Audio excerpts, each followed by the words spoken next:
Welcome on in. It is Impact Intact. We are here. It is your favorite every other Monday show. We're now every 2 weeks, just because, well, listen, I'm not going to get into the reasons why, but it's me. It's not CJ, it's me.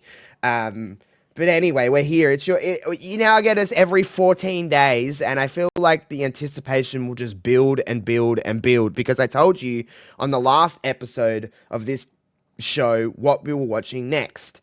And it is the October 14th, 2010 edition of TNA Impact. I'm not going to give you a single point or teaser for what I think about this show. We're going to wait until we get in it. But if you know this show, you know what you're about to get yourself into. So do I suggest loading up your TNA Plus and watching that episode before you watch this one? Depends. If you're my friend, no. If you're my enemy, absolutely. But we'll see what's going on. But I am Josh. That is CJ. CJ, it has been 2 weeks now since the last episode of Impact Intact. There's been a lot of wrestling that's happened. We're not going to rehash all of the things that are happening in wrestling. Obviously, that's not the show here. But I thought something topical to talk about, since when this airs, well, when this drops, will just be a few hours before it actually happens. But someone that's very important to TNA is returning to TNA for the first time since 2014. That is Mr. AJ Styles. He's returning, like I said, in just a few hours if you're watching this when this drops, at TNA Slammiversary. I'm not going to say that it's the biggest shocking thing ever. I thought it would happen at some stage, considering we're living in a time now that it's WWE and TNA together. But I mean, still to see the graphic. I know you have a very different kind of sentimental feeling when it comes to TNA because you just didn't watch it that much. But I mean, you're a wrestling fan, so you know that TNA, if you don't know anyone in TNA history, you know one man, and that's AJ Styles. So, I guess, are you surprised? Are you happy? What are your feelings with TNA's bringing back AJ Styles at Slammiversary, even if it is just for one night? We all kind of knew it was going to happen once they went public with their partnership. What was it? Probably a year ago, maybe less than that. God, probably more Yeah, now, right? I don't even. If you told me it was 6 months ago or 3 years, I would say yes, you're correct. Yeah. But like I've said before, when I think of TNA, I think of AJ and Samoa Joe are the first two I think of. Even though I didn't watch it when it was happening. But yeah, it's almost had to happen. And now, obviously, a lot of things to talk about Triple H about booking wise, but it is way more open. So you kind of saw this coming at some point down the line, especially now with the honus apparently that they're putting on their Hall of Fame. I feel like that might be something that happens here. But yeah, but real quick, back to the 14 days that we do this now instead of 7. I need maybe 3 weeks to recover after watching the show twice now. By the way. Yeah, I didn't watch it twice because I didn't want to do that. But so CJ tries to watch things like pretty close to when we record, and we were going to record this at a different time, so we end up watching it, and then you end up watching it again. And I was like, "Do I need to watch it again?" And I was like, "No, I don't need to watch it again." Most times I would say yes, I would, but I'm not watching this show again. But like I said, it is TNA Impact October 14th, 2010. So you could probably do, if you're a TNA historian, you probably know where you're kind of getting yourself into. It's 2010 Impact. It's a very weird time. We're not even a year into the Hogan and Bischoff era. But do they make their presence felt over this show? Oh my God. So let's not waste any more time. Let's get into this. So again, load up your TNA Plus TNA Impact October 14th, 2010. If you want to watch the episode, now's the time to pause this, go watch the episode, and then come back and listen to us break it all down. Or don't. Or just listen you don't to us have and not to. watch the show. That's what I would recommend. Yeah, it's an interesting episode, but I don't even know how to begin. You know what, CJ, you lead the kind of way here. Where do we... This fucking opening segment. Take us through this opening segment, because it is not swift. It is a long one. Yeah, I have 4 bullet points for this segment, and that's usually a few paragraphs in each bullet point that I do note, so that's how you know it's long. But we got an Impact, Bound for Glory recap quickly, and then... Yeah, so we're coming off of Bound for Glory was Sunday. So right. Bound for Glory, for anyone that doesn't know, I guess they kind of jumped around with Slammiversary and Bound for Glory being their like biggest show of the year. But this is their biggest show. At this point, I remember them marketing Bound. They were really trying to like hone down Bound for Glory as like their WrestleMania. So they're coming off of Bound for Glory, the Impact. It's TNA's biggest show. And I guess one of the more infamous moments in TNA history was Jeff Hardy turning heel. For better or for worse, whatever you think about it, it is a moment in TNA's history that people are like, oh, that's when they turned Hardy heel. Whether it worked or it didn't is a different conversation, but Jeff Hardy turned heel. Probably the biggest. I don't know if this is an overstretch, CJ, just because we're talking about this, but I think Jeff Hardy may be wrestling's most, with the exception of maybe Rey Mysterio, the biggest babyface ever. We talked about it in the first episode because that's when Hardy returned during the cage match and kind of danced on top of the cage. He's like, it doesn't matter how old you are, where you come from, any of that. You love Jeff Hardy if you love wrestling. Yeah, and just like maybe one of the most natural, organic baby faces ever in wrestling. It's just like, there's just some people you don't want to see as a bad guy. Jeff's one of them. Rey Mysterio's one of them. There's others as well, but just like, it's like, whoa, it's an interesting. I mean, props to them for trying because WWE certainly weren't going to try with Jeff Hardy being a heel. And listen, probably rightfully so. Correctly. But he is just fresh off turning heel here. Anyway, well, that's the recap for Bound for. That's all you really need to know about Bound for Glory is that this is where we're at in the TNA timeline. Because they don't talk about shit else that happened from Bound for Glory, honestly, in this show. But we get Mr. Hogan coming out to the ring, Josh. He's on crutches, by the way. He is in peak. This is maybe peak TNA Hogan of like just being like fucking cuckoo. He's on crutches because I believe this would have been his like 15th back surgery or something at this stage in his life. Mm-hmm. So he's on, credit to him, I guess he's on crutches and he's at his job. You know, not everyone would do that, I guess, brother. If I was getting paid that money, I probably would show up if I had to. You really think that if he was at home, he wouldn't be getting paid? But I'm saying though, if I'm getting paid that much money, I'd probably do some shit, to be honest.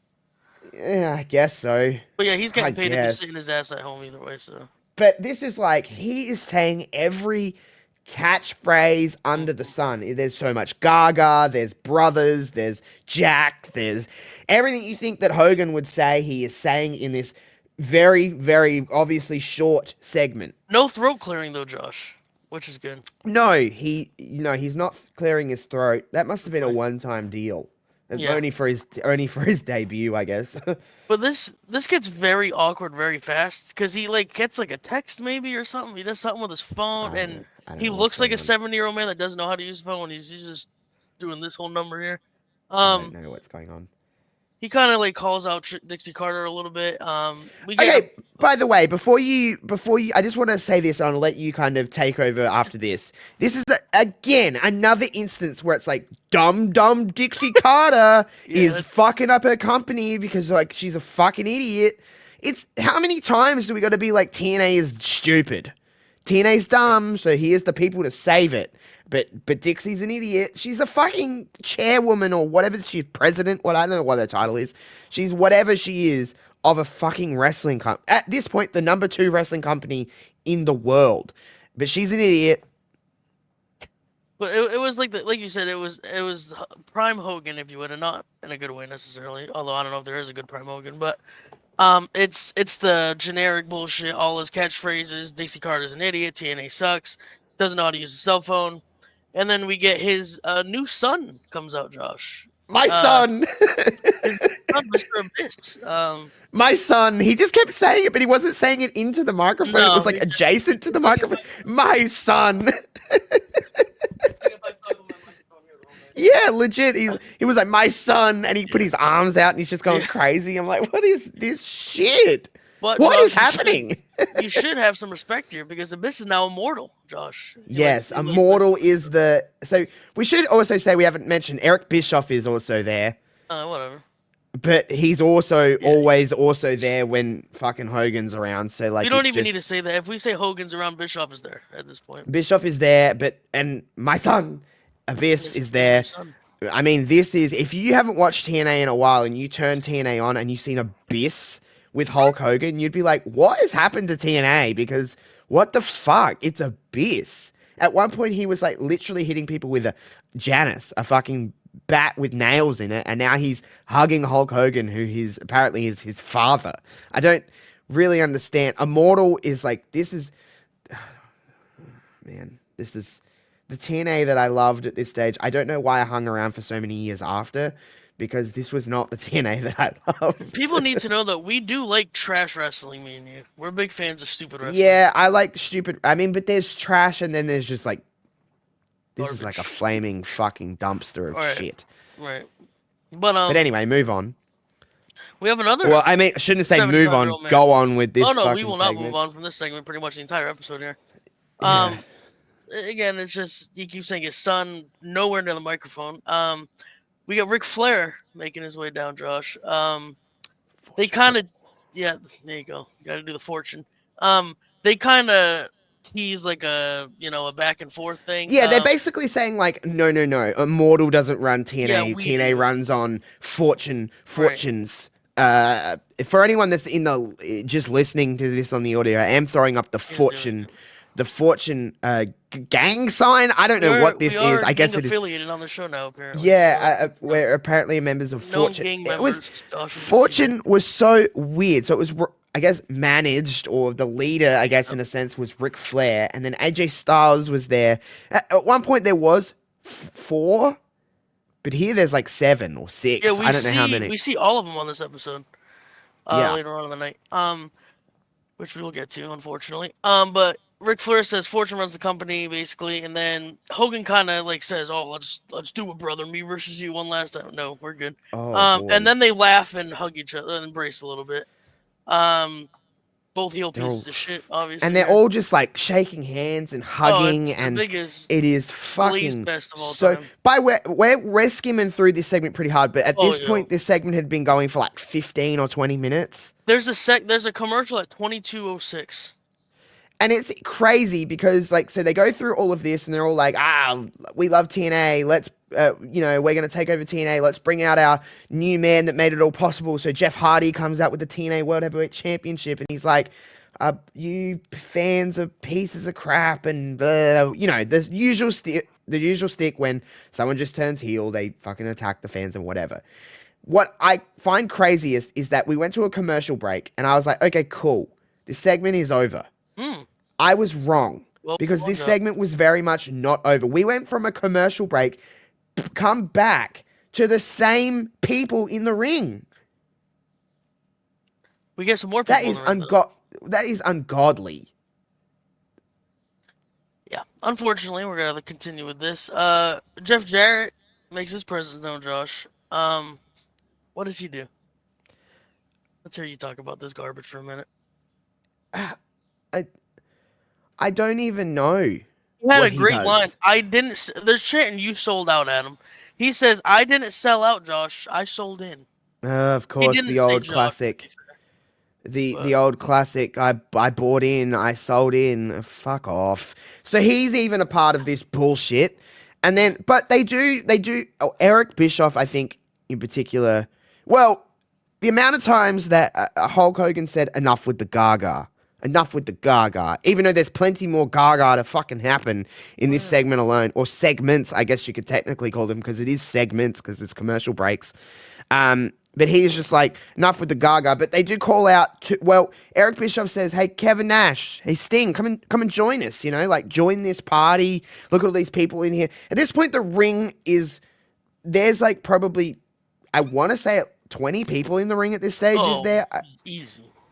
We've got Abyss, Hulk Hogan, Eric Bischoff, Jeff Jarrett, Jeff Hardy, AJ Styles, James Storm, Bobby Roode, Ric Flair, Matt Morgan. Oh my God, Matt Morgan's here. What the hell's his name? The British fellow. Douglas Williams. There's more. I'm sure there's more.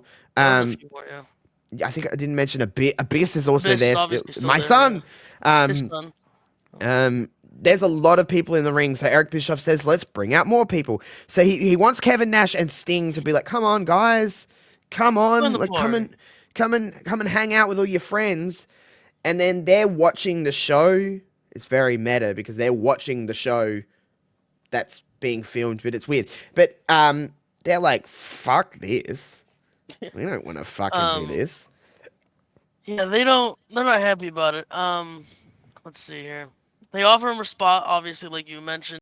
Sting and Nash. Then finally, let's get more people, like you said, Josh. I don't think there's enough people down there. Yeah. They say this is Nash says, I believe it was a perfect opportunity. He's always been about the money, Josh, and Fortune, as you know, is all about the money. Hence the name Fortune. You got more gang signs here on the program. This is why you need to watch it and not listen, by the way, or do both. But however, he's grown up a little bit, Josh, so he's not interested in the money anymore. Yep. So he declines the offer pretty much. Says if they want to run the company, if Fortune wants to run the company in the ground, they're going to have to do so without him. Sting piggybacks off. It says it's a no-win situation for him to join, so he's not going to join. But Bischoff says you can join back at any time if you change your mind. Yep. Basically, Sting was saying he's seen this all before with the NWO. He doesn't want it to happen again. Yeah. I don't really have anything else to add because at this point, again, by the time Sting and Kevin Nash, I think I looked at the time and it was 32 minutes into the show. I would say I would thought it was more than that if you didn't say the exact number. And I'm like, holy hell. However, holy hell. While the segment is finally over, Josh, we get all the same people pretty much talking backstage right after it. Yep. So that's good. Sting and Nash are leaving or attempting to leave. We get Pope in there for some reason, Josh. Yeah, Pope's there. He's not happy, needless to say. No. Sting and Nash say, come with us type of thing. Pope said he's going to stay and fight the good fight, which we will get later on, unfortunately for him. And then we get Dixie jumping in because she doesn't know what the fuck she's doing, Josh.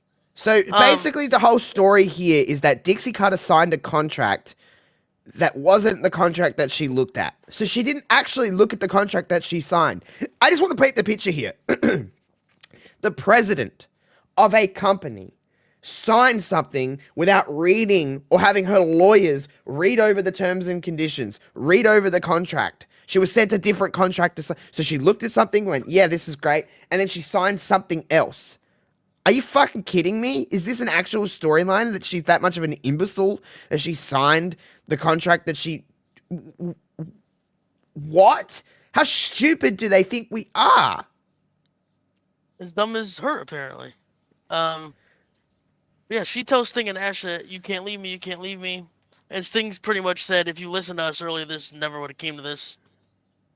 And then we have Hulk Hogan again in the picture with Mr. Again, we have the... Bischoff is there always when Hulk is there. Dixie slaps the piss out of Eric Bischoff. Yeah, because so basically she's got her own personal security, which is Gunner, and someone else. And she has Serge, her husband, is also around. So she like storms into... They're smoking cigars, aren't they, at this stage? Am I making that up? Yep, and then it kind of... Wasn't there a commercial in between? Because they end up going from there... then we come back and then they're in. Hogan tells her, let's go speak in our office, not in front of Pope, not in front of Sting and Nash. So then they go to commercial and then they come back. Everybody's smoking cigars all of a sudden in the office. And she's fucking, she's heavy. Like, she's like, fucking, let's go. I'm an idiot, I get it, but you can't do this to this company. I'm a fucking idiot, but let's go. Yeah, but she like fucking is like wailing into fucking Bischoff and shit. And then basically... Hogan's like, nah, fuck this. You don't get to be here. Get her out of here. And her own security gets her out. And he keeps saying, like, get this piece of trash out of here. Calling her garbage and shit. And it's weird. But, like, they, like, taking her out. And then Serge runs in and he gets wailed by Gunner or something. Yeah, and she's like, oh, my God. And then she gets thrown out of the building. I'm like, what the fuck? And then the show turns a little bit. We get a great appearance from JWOWW. No, hold on. The show turns a little bit. You're saying that at this stage. No, it gets way better because we get JWOWW, I'm saying. Well, JWOWW, by the way, I just want to point this out. Not the next segment, by the way. Not the next segment. I'm not talking about the next segment. Okay, but, JWOWW drives in to the back of the building and just walks in. There's Just no one walks there to stop her. Josh, you should have joined. You said you watched this when it happened. You should have just pulled up to the arena. Yeah, honestly. So this is so weird. But this is the reason that I picked this episode is because JWOW is on this. So let's just paint a picture here for anyone that maybe, I guess, I don't know why you'd be listening to us if you weren't alive in 2010, or you were just really, really young. Me and CJ are of the same age. We know we're millennials. Jersey Shore was the biggest reality show in the I watched world. every single episode every Wednesday night. Me too. On? Thursday. Thursday. Thursday. Was it? Oh, yeah, it was Thursday because it was Thursday. Sure. I binge this show like crazy. I loved this show. I still sometimes watch it now as like comfort because it's just like. But 2010, it was peaking. This was like season 2 or 3. I believe it was season 3 they were in. Yeah. So like, if for anyone that doesn't know what Jersey Shore is, Ron and Sam were fighting. This is after Miami and the anonymous note.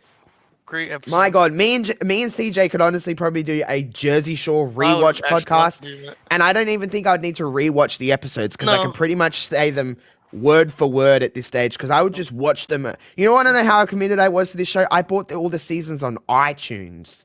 That's very 2010, I know. But I would just get to this season 6 and then just start again, and I just watch and watch and watch because we were 14. At this stage, yeah, I was 14. Perfect age to be we're too cool for Disney Channel. We're gonna watch MTV now. So this was peaking. So when this was happening, I was two worlds of my loves are colliding: Jersey Shore and wrestling. I'm like, this is perfect for me. I remember the ads they would have leading up because I guess Spike and MTV were a part of Viacom, which is the same. So this is perfect cross promotion. TNA was airing on Thursday nights. Jersey Shore was airing on Thursday nights. Perfect cross promotion. But JWOW pulls up to the back and just walks on in. I'll let you talk about what happens next, and then I have some notes. Oh, thanks for that. I appreciate JWOW. Let's get into the first match of the night, Josh. We're fine. I was I have never, by the way, CJ, been so. I'm like.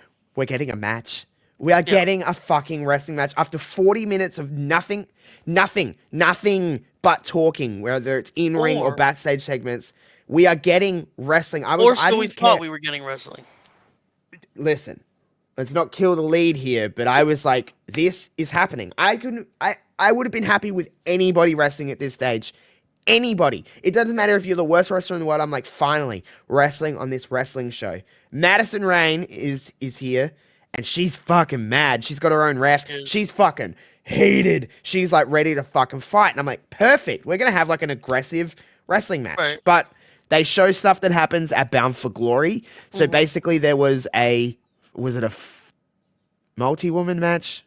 I believe so. Some kind. Madison Rain was the champion, I think. And then Tara won the title by a roll-up or something like that. It doesn't really matter how. Tara's now the TNA Knockouts champion. Tara, how do you say it? Tara? I say Tara, but I don't know. I don't know. That's just accents being weird there. But Victoria is the TNA Knockouts champion. And Madison... Oh, baby, you can run down her promo, CJ, but she has there's a certain frequency that her voice hits your ears that is perfect. It's perfect for a heel, I will say, but it certainly hits you at a frequency that's oh my lordy lord. Turn the volume down. She said basically Tara has her title and stole it from her, and then she also says we had a deal, Josh. She said me and Tara had a deal. She basically brought Tara back into TNA, I think. Yeah, I think that's because she was riding a motorbike at this stage. It was really weird. By the way, I should note that Madison Rain has some really great entrance music. Killer Queen is a great wrestling theme. For anyone that doesn't know it, look up Killer Queen. There's a version with lyrics and a version without. I prefer the version with. But it's a great... TNA... I think TNA has an underrated library of wrestling themes. I think TNA has they had pretty solid music for the most part. There was some that I'll talk about later that are not good, but this was one of the good ones. But Anyway, quick little side street for 2 seconds. Do you think AJ comes out to his WWE music or his TNA music? It better be his TNA music. it better be his TNA music. If I know I he hear said we in don't want none, interviews I'm that turning it off. he said in interviews that he does not like "Get Ready to Fly." I am. But that's his TNA music, and he needs to come out to it. And if he doesn't, then I think we're a little robbed of a TNA AJ Styles appearance. So he needs to just suck it up, AJ, for one day. I mean, you can. You know what I mean? Block your ears. Don't be a I don't little care what bitch, you have AJ. to. Just do it. It's fine. Right. But that's more great TNA music right there. Is "Get Ready to Fly." But not great TNA is what happens next here. Tara comes down. We have an impromptu match. Tara lays down to Madison, pins her. 1, 2, 3, new champion. Thoughts on that, Josh? 20 seconds. It went for 20 seconds. Hmm. That is our first wrestling match of the night. Again, it could have been you in the ring, CJ. I was just happy to see a wrestling match. And this was the first. Now, here's the thing that I thought was going to happen. I was like, okay, she's going to tell her to lay down. We're going to get the 1, 2, kick out. Tara's a babyface. Oh my God, she's like standing up for it. But she just laid there. She just laid there like a little fucking idiot. I'm like, what was the point of the title change at Bound for Glory then? Couldn't you have just done something else? Because clearly, so Mickie James ends up coming out. They're clearly building to like, so Mickie James, for everybody that doesn't know, had just come into TNA at this point. She may have been there for a month. Like we talked about in the last episode. Yeah, she did die in the last episode we talked about, but this is her run to her death, I guess. But she had only just come into TNA at this point, so she was like fresh. She was over. I mean, she's Mickie James. She's always over. But I mean, she was coming in, and clearly the positioning was Mickie James is going to be the Knockouts champion at some point. It was very like ex-WWE person coming in, being their champion, whatever. But so they were positioning that story. So why not, instead of having all of this gaga, as Hulk Hogan would say, why not just have, like, couldn't you just do something where, like, Madison is the champion at Bound for Glory, and then they just go into the Mickie program from there instead of this bullshit image? Because it just makes Tara look like a fucking noob. Yeah, not great, Josh. But Mickie James comes out and she's like, blah, blah, blah. I'm going to be the Knockouts champion. And then Madison runs off and she beats up Tara. That's basically what happens. So we go from a 20-second match to more fucking talking. When Mickie James' music hit, I was like, huh. And she had a microphone in her hand. I was like, you've got to be kidding me. You've got to be kidding me. She's going to talk. I was like, does anyone wrestle in this company? Or are they just talkers, professional talkers? But you'll be happy to know another staple from TNA, like we were talking about AJ Styles and stuff earlier, the Beautiful People. We got a new member, Josh. I believe the Beautiful People have been on every single episode of this show thus far. They're the only consistent people on every episode. Good for the Beautiful People. Now, this version of the Beautiful People was Angelina Love, Velvet Sky, and Lacey Von Erich. Was Lacey Von Erich there? Or was it just the two? Great wrestler, Lacey Von Erich, by the way. Or was it just Velvet and Angelina, actually? I think there was 4 people when JWOWW was walking with them. I can't remember if Lacey Von Erich was there. That is a very blanket statement for everything TNA in her run. I can't remember if Lacey Von Erich was there. I remember JWOWW walking with 3 people behind her. All I remember from this segment is that JWOWW walks in and she's looking for a bitch named Cookie. But they're like, "What's up, JWOWW?" And she goes, "What's up, beautiful people?" Like, this is so stupid. "What's up, beautiful people?" That's how she says it too. It was very like WWE 2K, like generic talking. "What's up, beautiful people?" Line. Hello there. "What's up, beautiful people?" But she said, "I'm looking for a bitch named Cookie." We do see a bitch named Cookie later on too, by the way. She's looking for a bitch named Cookie. "What's up, beautiful people?" She also declares herself as an honorary member of Beautiful People for tonight, Josh. I guess so. And then we get some more Gaga, as you like to call it, Josh. Oh, fuck's sake. Here comes Kurt Angle down in the ring. When his music hit and then he was in fucking street clothes, I was like, ah! The one time I need you to be wrestling, Kurt. He says he wants to know what the reason is that Hulk and Eric feel the need to screw him over one more time before he officially calls it a career. We get Double J coming down in the ring, interrupting him. Again. he says nobody screwed him, and then Angle interrupts him, says he held TNA down while Jarrett was doing some bullshit. And Jarrett, the only thing he holds down is the rest of the roster, the rest of the locker room. Fuck. Jarrett said he didn't care about anything other than ruining or ending Angle's career.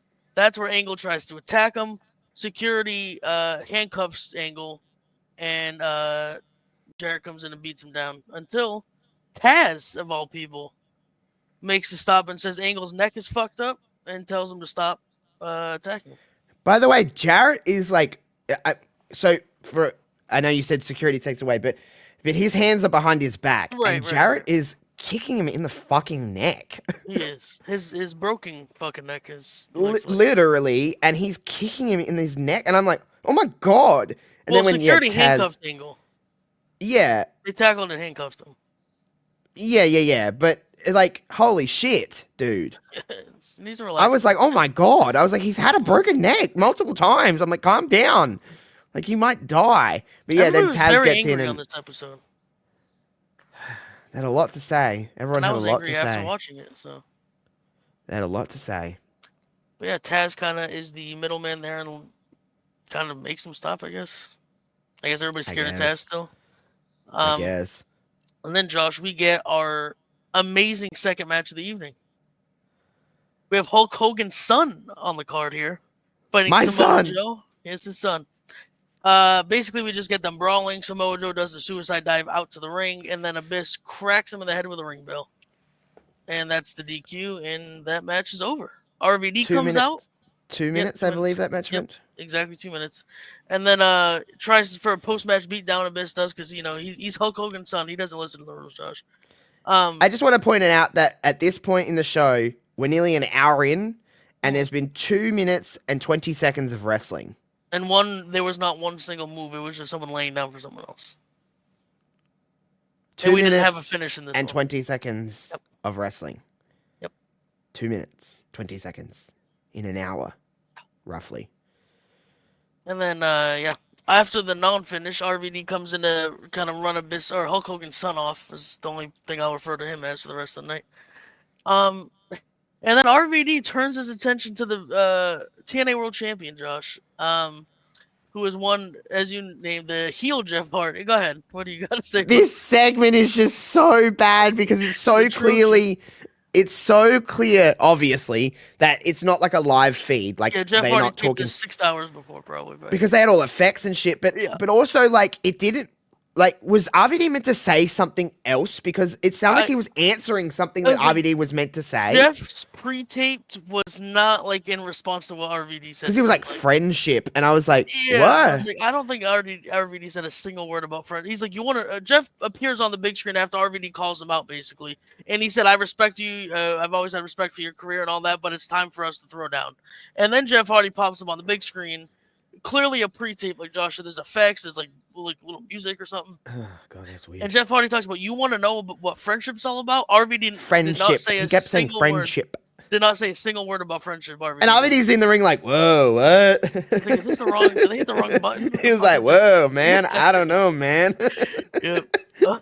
And then Jeff he says everybody refers to him as the Antichrist of professional wrestling. I was like, I believe that's self-fucking opposed there, brother. Like, if RVD wants a piece of him, everybody else does, so get in line. And then, friendship. Friendship. It is friendship. Friendship. We see Eric Bischoff again, thankfully, because we haven't seen him enough tonight. He randomly comes down and says he has a solution for this. If RVD wants Jeff Hardy so bad at Turning Point for the world title, the next pay-per-view that's coming up, he can make that happen, but only if he beats Mr. Anderson, Ken Anderson, tonight in tonight's main event. At least we're getting a match. We know we're getting a match. Yeah. No one said we're getting a finish, though, Josh. Spoiler alert. Well, yeah, that's the thing. And then, as awful as this episode has been, we get maybe the most creepy segment of the night with Mr. Bischoff again. What did Eric Bischoff do here, Josh? With Brooke Tessmacher. It was weird as fuck. So it's like, excuse me. He's like standing there and he's Brooke's like... in like a doorway with his arm up. Like very like 80s movie, by the way. He's like, hey there. With his arm up on the doorway. And Brooke's like, what do you want to do after the show? And she's like, like rubbing her hummers in his face and shit. And he's like, maybe we go back to my room or whatever. Very creepy. Like, I'm your boss. I'm gonna have sex with you now, and it's fucking weird. But then he's like, it's that easy, isn't it? And she's like, what? And he's like, you're that easy. Basically calling her, a hoe. And I'm like, oh, this is wonderful. Let's just. And he was like, if you want to be around here, all you can do, you're only good enough to get in the ring or be with the knockouts division. I'm like, she was the what? Knockouts Authority. That was her right. title. And then he fired her from that and said, you can either wrestle or get the fuck out of the company, basically. Yeah. It was really weird. Probably the most uncomfortable segment of the whole night, because I'm like, why is this? How bad the show was, this was the weirdest segment of the night, which is saying something considering what happened in this episode.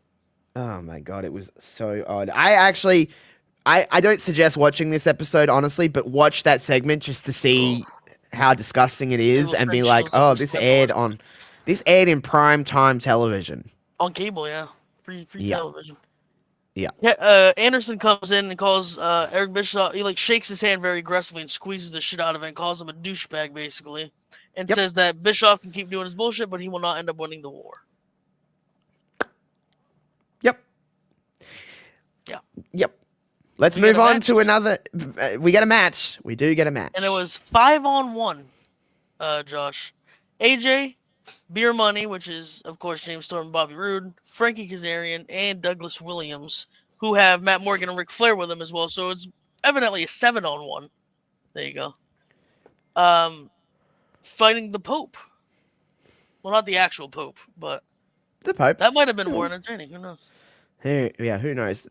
You know what? For what this was, I actually didn't think it was not a bad time. No. Like, they did it pretty well, but Pope, I mean, when you've had a show, which was great, I enjoyed it. Yeah, but when you've had a show which had no wrestling really for the most part, I was like, oh my god, I just want a wrestling match. And I mean, again, it was fine for what it was. I don't think it went for all that long, maybe like 4 minutes, maybe 3 minutes 5. and 26 seconds. There you go. But Pope actually got some offense in, and I was like, oh shit! Like in TNA land in this time, I'm like, is Pope gonna fucking go over? He didn't. Not to spoil anything for you guys, but he obviously didn't. Fortune went over. Beer Money hit their double team finisher, but Kazarian was the legal man, so he just pinned him after that for the 3 count. Yep. But there was some spots in there that like AJ missed like a forearm or something, or a Pele kick or something. And like hit Kazarian, and I was like, oh my god, is he gonna? And he did like a schoolboy, and I was like, oh my god, is he gonna win? He didn't. But it was. Listen, if you're just basing it on what it was, I thought it was fine. I mean, it's a 5-on-1 handicap match. You're only gonna get so much out of this. Really, there's only so much gas out of it. A post-match beatdown, of course. Of course. Ric Flair did his overly angry thing because Pope beat the shit out of him earlier in the match. Throwing his jacket and shit. Yeah, he did the jacket toss and got very upset. Yep. And then weirdly, we did not get an Eric Bischoff and Hulk Hogan segment after. I would have bet $1,000 we were gonna get something much better. Our main event is coming up here, Josh. 9 minutes and 9 seconds. RVD versus Ken Anderson. Like we hold up, we've missed some stuff here. You skipped over JWOW segment. Yeah, you're right. Yeah, you skipped over a couple of JWOW things because there was a backstage segment with JWOW and Eric Young and Orlando Jordan and the beautiful. What's up, beautiful people? So there's a segment where Eric Young runs out and he's like, "Oh my god, JWOW, I love your boobies." Pretty much. And then he takes off his shirt and he's like, touch my... He had a word for him, but I can't fucking remember what the word... But he was like, touch him, and she was like, what? And then Atlanta Jordan was like, would you like to suck on my lollipop? And then Jay was like, no.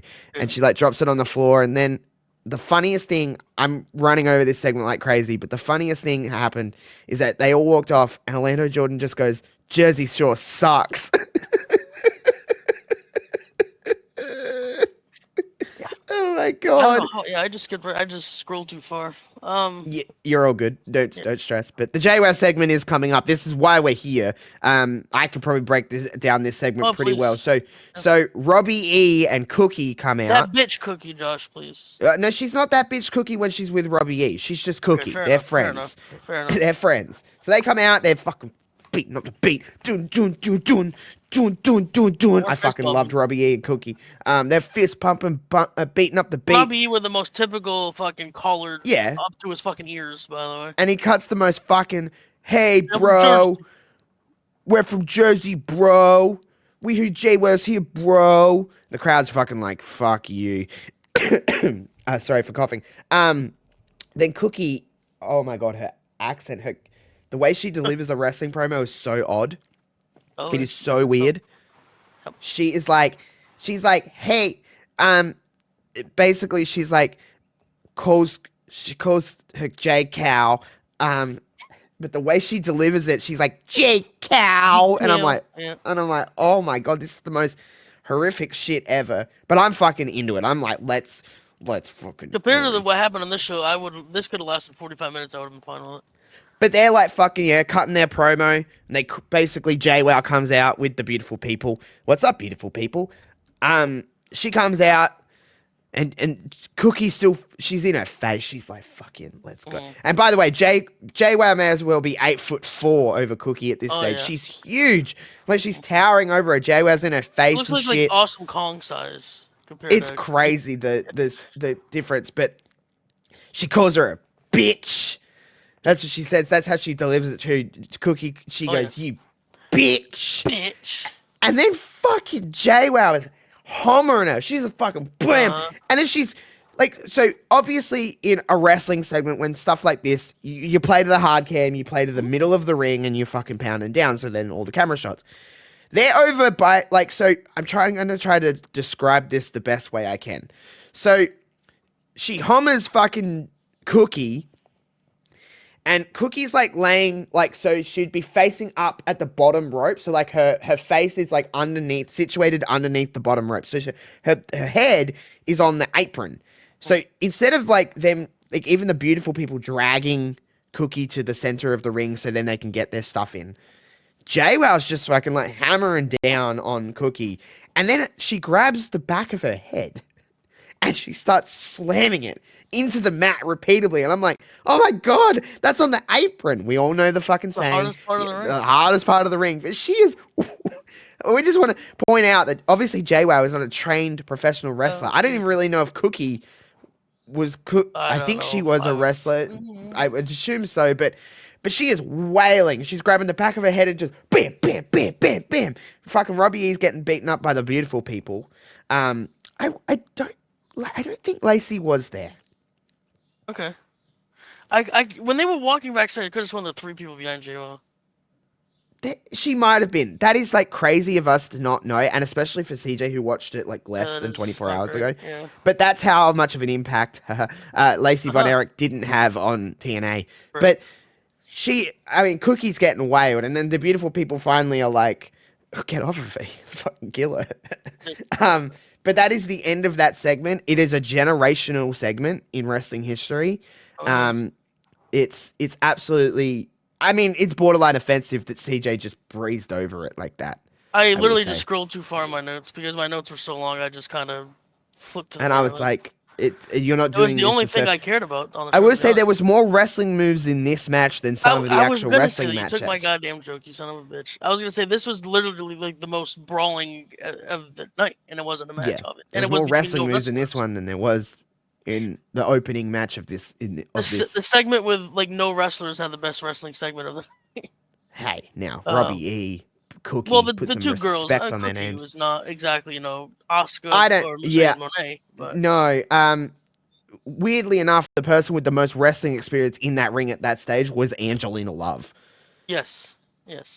And that's in 2010. So that's crazy. Or Velvet Sky, I guess, by proxy. But, I mean, Angelina probably more so than anything. But an absolutely crazy segment.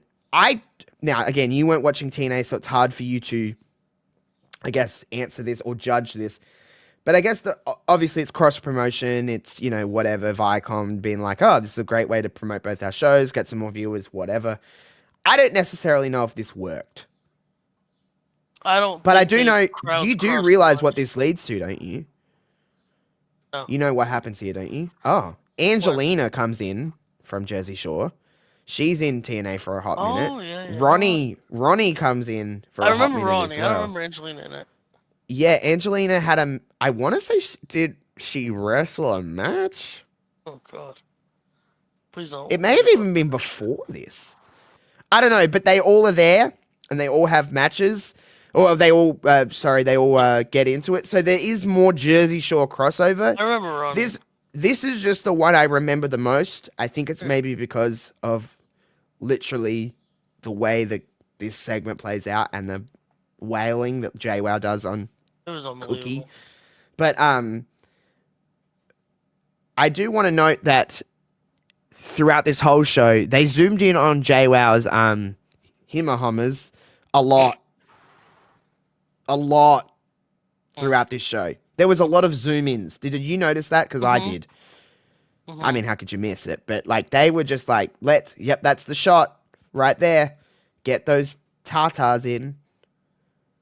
I mean, that was JWoww's thing. JWoww. It was, to be fair, yeah.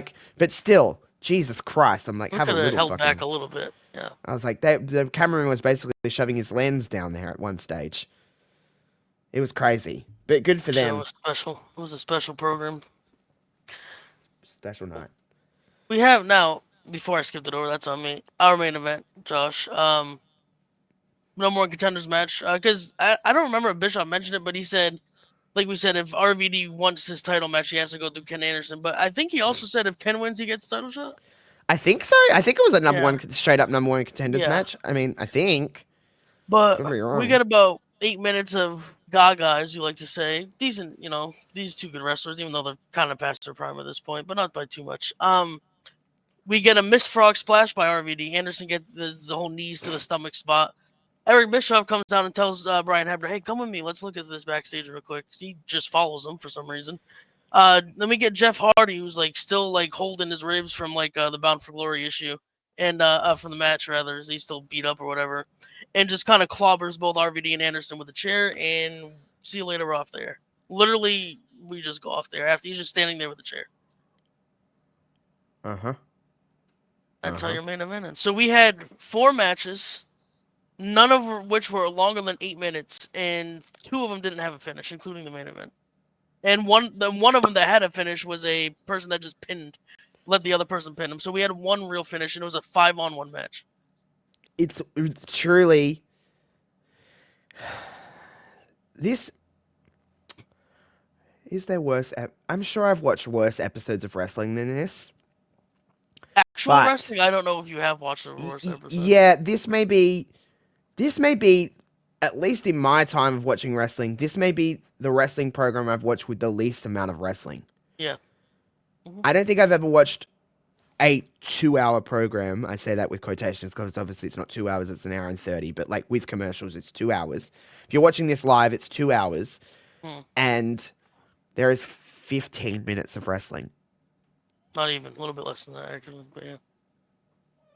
Giddy, shut up. Giddy does not like this episode. I don't know if the mic picked that up, but she's crying like crazy.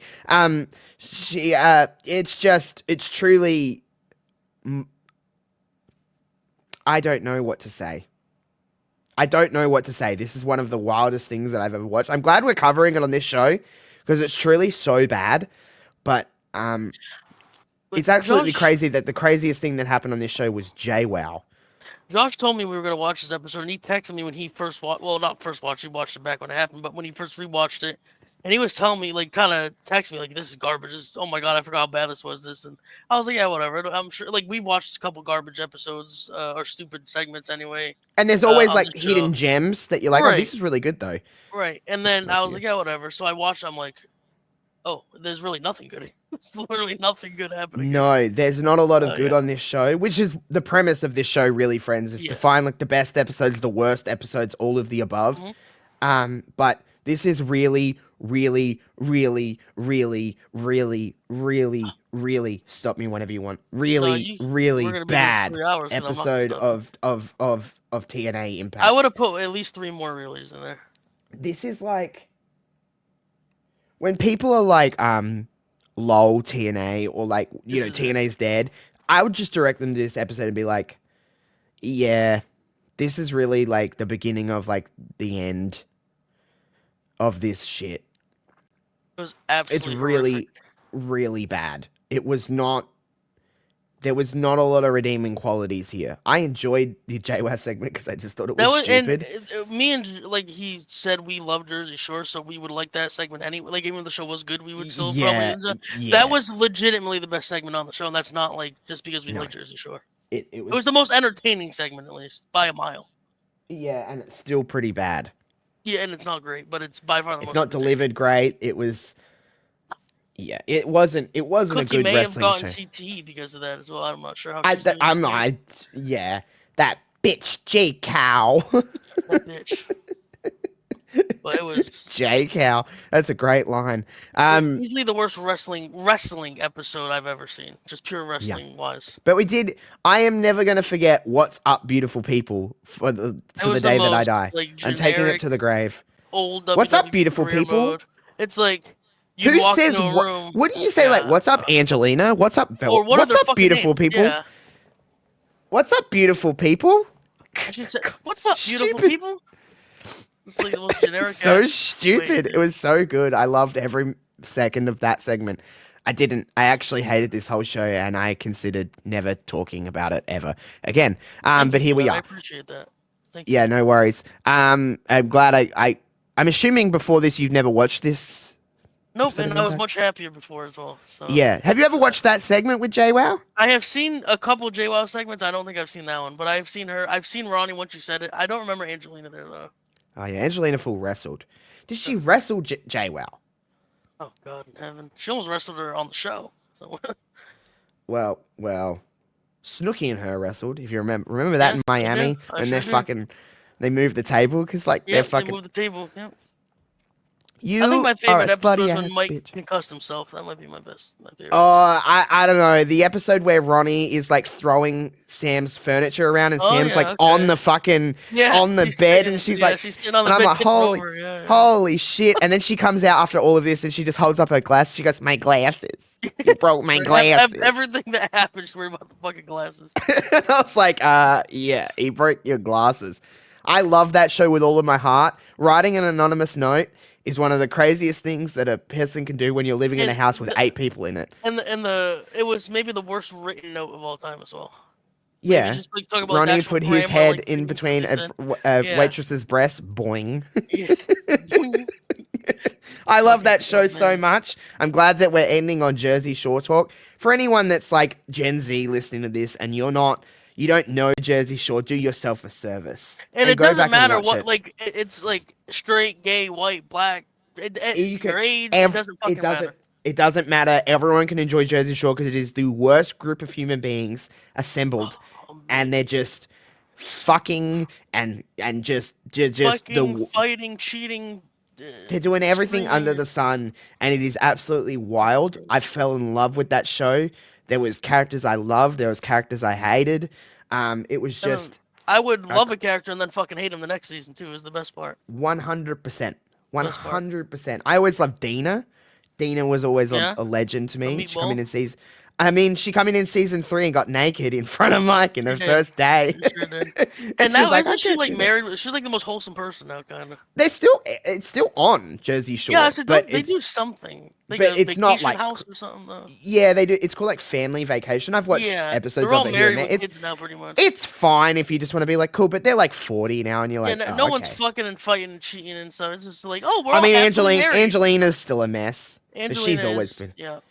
I mean, she But walked even into that house even with Mike's fucking. married with kids. Yeah, it's crazy, and he's like been to jail and shit now too. And, like It's on like, crack and yeah, he was like on jail. crack, and now he's just like got a couple of kids and he's just living his life. And he's like, I think he's like one of those like motivational talkers now. He like goes which around and he's like, if he actually is as clean as he says he is now, that would be a good person to give that kind of insight. To yeah, I because guess. he's been in it and whatever. But whatever. But anyway, I guess the whole premise of this episode of Impact Intact is to go back. I believe it streams on Paramount. I think that would What? make sense.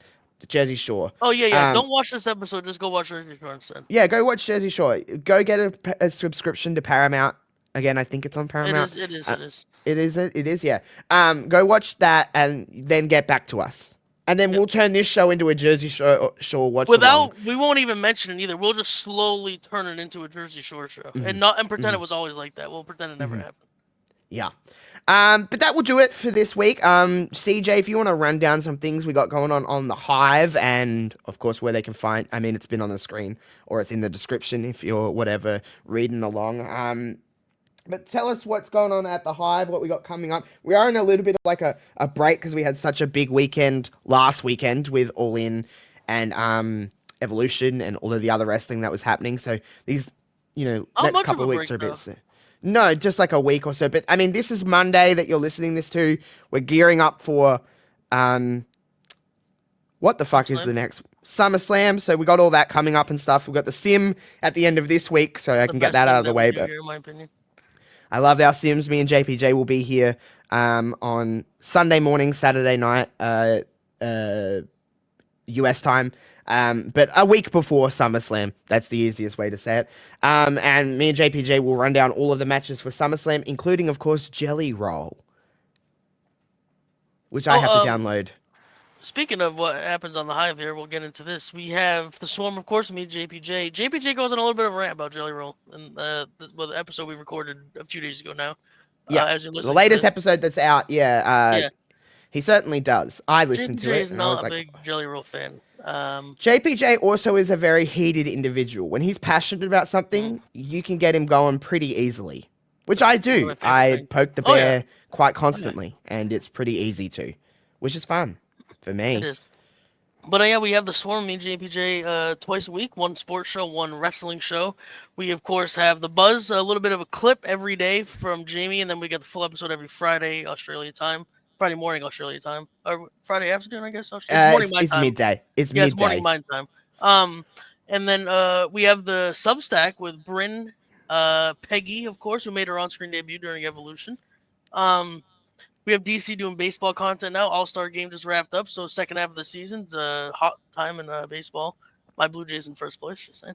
Another thing, if you want to see JPJ talk about how bad the Red Sox are, the Swarm, he loses his absolute fucking mind talking about them. Weekly basis at this point, by the way, it seems. We have Ryan and Stu doing FIFA stuff, Madden stuff, classic game stuff like that on Twitch and YouTube in video form and streaming form. Josh streams pretty much every fucking day now. I wake up or go to bed with a Josh stream starting or ending. Of course, the watch-alongs, the sim is coming up for SummerSlam. We're kind of, I'll let Josh talk about this, but getting teams set for every week. We're going to have pretty much a watch-along for all major wrestling shows. So AEW, Dynamite, SmackDown, Raw, NXT. And maybe if there's a big Impact show and people are available, who knows, Josh? You might jump on there for a Slammiversary or a Bound for Glory or something. Yeah, I mean, it's probably going to more so be like post-SummerSlam that we start like unveiling these teams and stuff like that. But I'm putting it together as we're recording this. I'm still kind of putting everything together. But my idea is to we have one for Raw every week with me and JPJ. That's not changing or anything like that, guys. Don't stress. But I want to have an NXT team. I want to have a SmackDown team. I want to have a Dynamite team.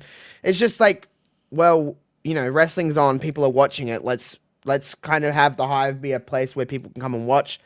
People are starting to realize now that we are live for Raw. We are live for PLEs. We are live for pay-per-views and stuff like that. Yeah, the chat was very cool for Evolution and Ellen. Yeah, like for both, they were really, really good. So, we're just trying to grow on that. It's just getting together the people that want to do it and consistently do it as well. I don't want people to be like, I can do it here and then not do it there. Right. I don't want that. I want people that can be consistently around. So we're getting together that. So make sure you stay posted for people and announcements. But it'll be more likely post SummerSlam that we're kind of looking into it. Because there's kind of a big break in between that and the next big show after that.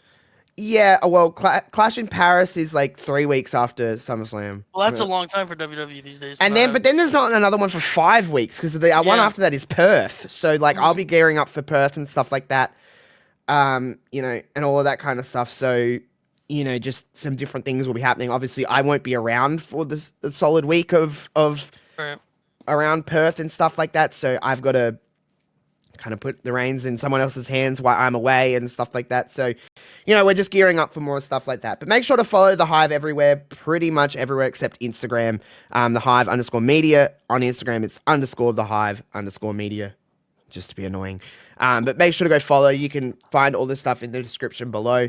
Follow me and CJ. Our names have been on the screen the whole time, or they're in the description below. Go follow us. CJ's on X. I'm on X and everywhere else, so you can go follow me wherever you want to. Join our Twitch, all of that kind of stuff. Like CJ said, I'm pretty much streaming 5 or 6 times a week. But there's something happening on the Hive every single day. There's daily content at this day. I don't think there's a day that we don't have content of some kind, whether it's on our Substack, on our socials, on our YouTube, on our Twitch. There's something every single day. So make sure to come and hang out for that. We'll be back in 2 weeks' time for the next episode of Impact Intact. Stay posted to what we're watching. I'm sure it will be better than this episode. I don't can think really it's guarantee it. for it not to be. Yeah, I believe it would be better than this episode. I try to like kind of gauge like bad But and then something good. So that gives everybody 2 weeks to go watch as much Jersey Shore as you possibly can and report back to us in the comments what you think about the show. you can easily watch it in 2 weeks, guys. Oh, yeah. Easily. You It's watch it 6 twice in 2 weeks. seasons.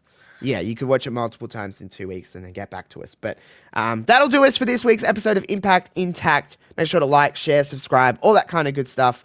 We will see you in 2 weeks for more of this show. Goodbye.